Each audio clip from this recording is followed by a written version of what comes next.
పంచతంత్రంలో చిన్నయ్య సూరి గారు చెప్పిన కథ అధ్యక్ష. ఇది పంచతంత్రంలో చిన్నయ్య సూరి గారు చెప్పిన కథ అధ్యక్ష. ఒక నక్క ఆహారాన్ని వెతుకుంటూ ఊర్లోకి వచ్చిందట అధ్యక్ష. అక్కడ రజకులు ఉపయోగించే నీలి రంగు ఉన్న తొట్టిలో పడిపోయింది. ఆ నక్కకి ఏమైపోయింది, ఆ తొట్టిలో పడితే ఆ నక్క ఒంటి నిండా నీలి రంగు అంటుకున్నది. ఆ నీలి రంగు అంటుకున్న తర్వాత అది మళ్ళీ అడవిలోకి పోయింది. ఇదేదో కొత్త జంతువు అనుకొని అడవిలో ఉన్న జంతువులన్నీ భయపడ్డాయట అధ్యక్ష. ఈ నక్క కూడా ఇదేదో బాగుంది, అందరు నాకు భయపడుతుందని నేను దేవుడు పంపిన దూతను ఈ రోజు నుంచి నేనే మీకు రాజును అని ఆ నక్క అన్నదట అధ్యక్ష. జంతువులు భయంతో అంగీకరించాయి. ఆ నక్క జంతువులను అనేక రకాలుగా కష్టపెట్టే భరించాయి అధ్యక్ష. ఒకరోజు ఆ నక్క పెద్ద సభ పెట్టింది, కొత్త చట్టాల గురించి చెప్తుంది. అంతలోనే పెద్ద వర్షం పడి ఆ నక్క అంటిన నీలిరంగంతా కరిగిపోయింది. నక్క నిజస్వరూపం బయటపడ్డది.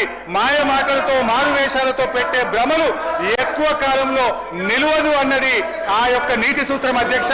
వీళ్ళ మాయ మాటలు కూడా ఎక్కువ కాలం నిలువవు. వీళ్ళ మాటలు, వీళ్ళ యొక్క నీతి ఈ రాష్ట్ర ప్రజలకు అర్థమైపోయింది.